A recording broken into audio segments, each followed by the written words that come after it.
Hello faithful viewers and welcome back to another Transformers review, and welcome to the month of Megatron. Yes, this is the first of a series of consecutive Megatron reviews that are going to be out on the channel, detailing this guy's evolution in chronological order all the way from this guy to the first live action movie. So we are kicking things off with the RID 2001/Car Robots version of Megatron, or Gigatron as I think he was called over in Japan. And this is going to be a bit of a weird review because it's an incomplete figure that we're dealing with here. I got him a very, very long time ago. I technically borrowed him from a friend and never gave him back. Yeah. But anyway, despite that, I borrowed him and he was incomplete from the get-go because the thing that he is missing, as you can probably tell here from this just random ball joint, is the cockpit slash dragon tail slash dragon head sort of thing. Basically a key fundamental part of the figure's alternative modes. So we're going to have very odd transformations. And plus, this is a figure that has like 500 bajillion different alternative modes, and I don't know how to transform them, so I'm going to be using the instructions throughout all of this. Yay, fun, improvisation and a review, don't we just love it? So Megatron Gigatron here, whatever you want to call him. We're starting off in robot mode because it's the easiest thing to do, it's the most conventional for this guy. He is primarily a nice royal purple, and you've got a beautiful shade of black accompanying that. You've got some really nice gold trim on his forearms with a darker goldy bronze-ish sort of colour on the shoulder pads here. It's really like chrome. I think chrome is the best way to describe the gold along the forearms there, and the little talon bits up there. On the chest plate you've got chrome silver, you've got some nice like bluey green. You do have a Predacon symbol right there in his chest. I don't know if you are going to be able to make that out. Possibly you can. Megatron in RID was a Predacon. The Decepticons were in it, and they were led by Scourge. You've got a very beastly kind of head for Megatron here. I mean, this was coming off the back of Beast Wars and all of the other Beast Wars spin-offs that were in the Japan market, like Beast Wars Neo and all of that. So this was still very much the aesthetic for the bad guys and the good guys to an extent. So you've got a Megatron here that turns into various animalistic modes, and it is apparent also for the robot mode. Now, I do not believe he has light piping of any kind, but the way that the eyes shine suggests there might be some evidence of that, and the little red crest there on his forehead is also giving me light piping vibes. So let's just do a very quick investigation. Alright, so I think we can determine it's not light piping. I think the eyes are red chrome, hence why they're shining so much. And the crest thing, I don't know. It obviously doesn't bleed through to the eyes, so we can determine that he doesn't have light piping at least. Mex has a lot of detail, as we've seen on the chest, and coming down to look at the legs and the feet, you've got some beautiful red on the shins there, and the kneecaps, and then you've got dragon heads acting as his feet. He does actually have remarkably good balance, despite this hefty backpack he's got going on here. All of these wings and all of that assembly, you'd have thought he would be very back heavy, but actually he's not. He stands very nicely indeed, as we can see here.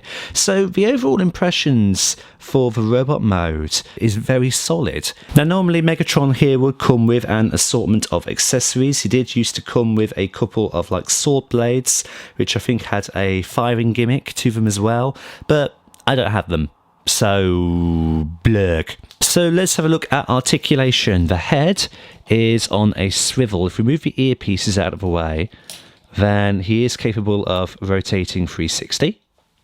There is no upward look, and there is no downward look. In terms of shoulders, beautiful ratchet joints. Can spin that far because of the backpack, but unrestricted, they can do 360. Can move out that far. There is a swivel there, and there is an elbow bend there. And then the wrists are capable of swiveling as well. There is no ab crunch, there is no raised swivel, but there is a ratchet joint at the hip there for a good forward kick. In terms of a back kick, pretty good as well. You've got a beautiful spread, you've got a very good and deep knee bend, and then the ankles are on ball joints, so you've got a full range of motion going on there, and you can close the feet at your pleasure. And yeah, overall articulation is excellent. Oh yeah, you've also got a 360 swivel at the thigh as well. Okay, we'll go for size comparisons now then, and we'll go in chronological order, sort of. So RID Car Robots Megatron on the left, and we've got our G1 representation being Kingdom Galvatron on our right. Representing the Unicron trilogy, we're going to bring in Legacy Armada Megatron for comparison. Representing the live-action movies, we're going to bring in Dark of the Moon Voyager-class Megatron for comparison, and what we can establish from all of this is that our Car Robots Megatron here is roughly Voyager-class in scale. And then finally, here is Marvel Legends Mysterio. So all that's left to do is try and transform this guy into his half a bajillion different alternative modes. That is obviously an exaggeration. So the first one we are going to get him into, and I'm going to follow the instructions in chronological order here, because it does actually do like switching from one mode specifically to a different one. And okay, let's just do it. So the first one we're going to do is Bat mode. So we're going to start by closing up the feet like this, and then we are going to move down these claws like so. We're going to just fan out the wings a little bit more. These joints here are actually quite stiff, so I might struggle a little bit. I'm going to bring up the legs like that and just put them on the back. They don't pin in anywhere, which is a little bit unfortunate, but whatever. And then we are going to disconnect the forearms. They're on little sliders, as you can see the tracks right there. And as you bring them down, then they rotate of their own accord. So the hands are hidden, they shrink in, and you just slide or rotate the forearms down until they click into place. And that's how they want to be. You want to be pushing in these shoulder pads right here, and then finish off by opening up the chest and then getting your digits in there and pulling out a beak, sort of like a bat beak. And that strange thing that we've got going on here is Megatron in bat mode, or gargoyle mode, I think is the official name for it. And this is one of the less strange iterations that he can pull off. This one isn't too bad, I don't think. It's certainly not as crazy as his car mode, as we'll see in a little bit. But yeah, this one is remarkably solid.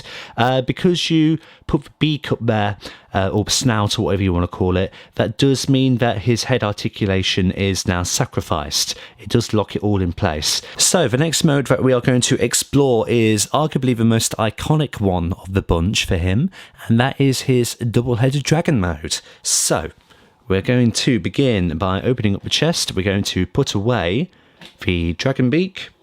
We're going to close up these fins here on his head, and we're going to push his head slap bang into his chest and close up the chest. But basically, in short, it's going to be something like this. We're going to rotate the arms, and we're going to rotate them 180 like that. And then we're going to take his legs, if we pan up so you can see. I'm going to take his legs up like that, and then we're going to spin him around, and we're going to turn him around this way. And then this whole wing assembly we're going to detach, lever down, rotate up, and we're going to peg into the hole there to that plug right there. I believe, although I will just double check this, because there are multiple different hinges for this Megatron. Yes, there we go, that is roughly it. The obvious things that we are missing for this mode are the little dragon claws, which attach to those ball joints there, and of course the tail. So it is a bit incomplete, and we're also missing some things that actually go over the dragon heads to kind of cover the eyes and all that. But alas alack, it's as close as we're going to get, and it looks pretty good as well. And again, I think this is the most iconic mode of all of his alternative modes. looks very nice. You've got a lot of posability still when it comes to the heads, but considering that it is just the legs, just upside down.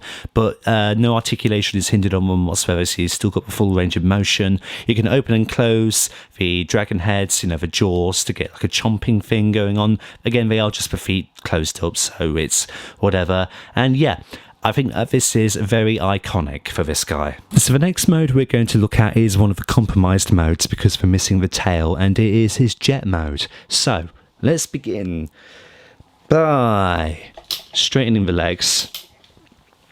And then I am looking at the instructions for this because this is not one that I ever put him in. So according to the instructions, we need to begin by handling the figure this way and looking at him from this position. So then the instructions tell you to rotate the feet around like that. And then they tell you to rotate the legs around. Let's move that out of the way so we can see what we're doing. So then they tell you to rotate the legs around like that, and then they tell you to double hinge them up, so it makes it look like we've still got the wings in the position that we had them for dragon mode, even though I don't know how accurate that is because the instructions are sort of hard to see what people really want to be like. But it says to move these up something like that and get them like that. Okay, so then do some stuff with the tail, and then we want to apparently be having the legs down like this with the claws all the way down. Apparently we are retracting these back in like this. Oh god, like that. And then we rotate the arms so that the tyre bits apparently are facing out that way. Then apparently we move out the arms like that, and then we disconnect them from the torso right here and have them hanging down like that. And then if the cockpit was here, it would be facing out that way. It does suggest to move the arms down at a slight angle and bend them like that. Whether they clip in anywhere, I'm not entirely sure. I'm not seeing a particular plug or anything on there. But this sort of, if we have the wings out, this is meant to be the jet mode. Obviously, sans cockpit, it would be sticking out like that. And yeah, there you go. It's just a shame that I can't really show this off to its proper extent. So the next mode that we are going to is perhaps the most ridiculous of all of them, and it is the transport mode, as the instructions coin it, or the car mode, if you will. So the instructions are telling us for a start to open up the chest, and then there is actually a bit of landing gear in here. Let's just pry this open. I said let's pry this open, come on out. Okay, there we go. So yeah, he's got a little tyre that spins. Woo, interesting. Then the instructions are telling us to lower the legs again. And get them out like that. And then, oh, we're doing something with the wings. So we need this like this. And then we are hoisting all of this up. And are we plugging it in? I presume we're plugging it in. Yes, there's a little peg here. This is a learning curve for me as well, everyone. I'm learning this live on the go. Because, again, this isn't a figure that I mess around with a lot. He's always poised in robot mode on my shelf, and I don't do anything with him. So when we close these... Oh, and then we bend them down. Right. So you can see that there are wheels, actually, subtly in there. So we bend that. So this is going to become the base. This one is incredibly tight, and I'm worried that that will break because it is an old figure and the material here is quite ancient. So, yeah, this is going to end up being the front. I know that much. However, having said that, then I do wonder what is the purpose of this. Oh, no, sorry, I've gone wrong. This isn't for car mode at all. This is for jet mode, I think. But the instructions didn't tell me to open that out for jet mode. That's weird. That's bizarre. Apologies everyone, this is confusing, but it is also confusing for me because I'm trying to understand this. So bring the arms up like that. They want to be round like that. Bring an arm out like that. Then like that. Does it plug in? Okay, so we're looking at the underside of this vehicle mode, and on the underside you want these bits like that and you want them like that. So it's basically going to look like this at the minute, but we are not done by any means. So now these very, very confusing instructions are suggesting, if we once again look at it from this perspective, I really hope it's this perspective. Could be from this perspective, actually. Yeah, no, it's this perspective. This is confusing, even for me. We rotate these like this. Oh, and then we double hinge.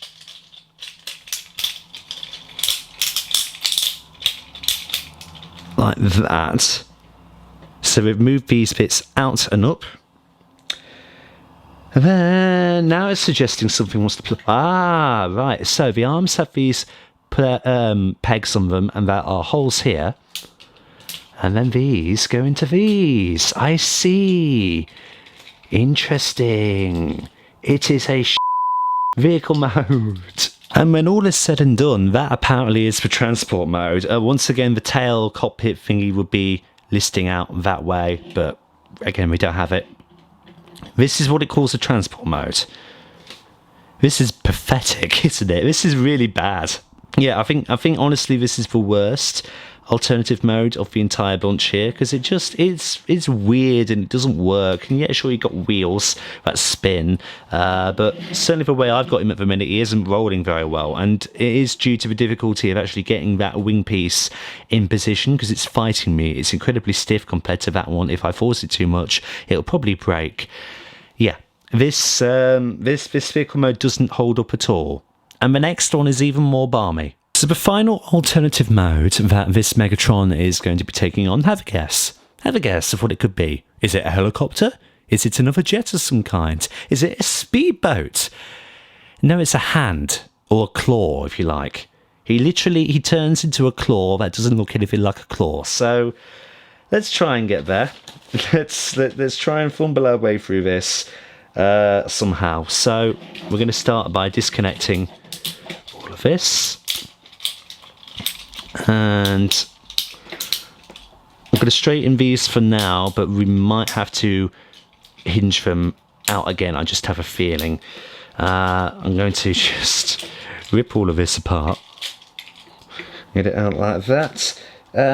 So then it is suggesting these good old easy to follow instructions are suggesting we want that like that. We want these out like that.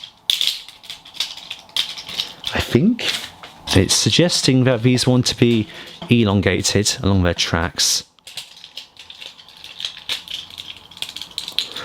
and they want to be with the wheels facing the same direction as the kneecaps, so like that, with these bits up in that direction.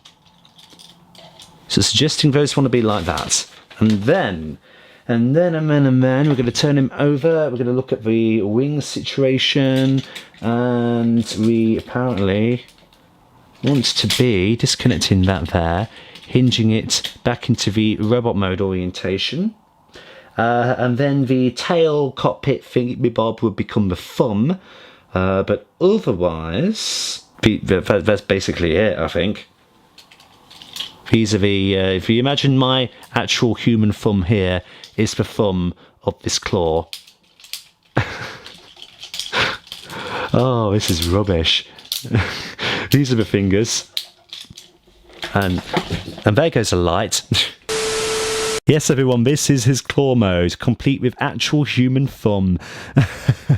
It's rubbish, isn't it? It really is. Like, it's just, it's actual rubbish. Who thought this was a good idea? So as far as I'm aware, the Galvatron redeco didn't remold anything on the figure per se, but it did introduce like a couple more alternative modes. But considering that this isn't the Galvatron version, I can't be bothered to try and show you them. So we're just going to stick with that, and we're going to stick with the specific modes that are listed in Megatron's instructions. And I think a lot of them leave a lot to be desired. Certainly the car mode and certainly the claw mode, they're ridiculous. The gargoyle mode and the dragon mode are pretty solid.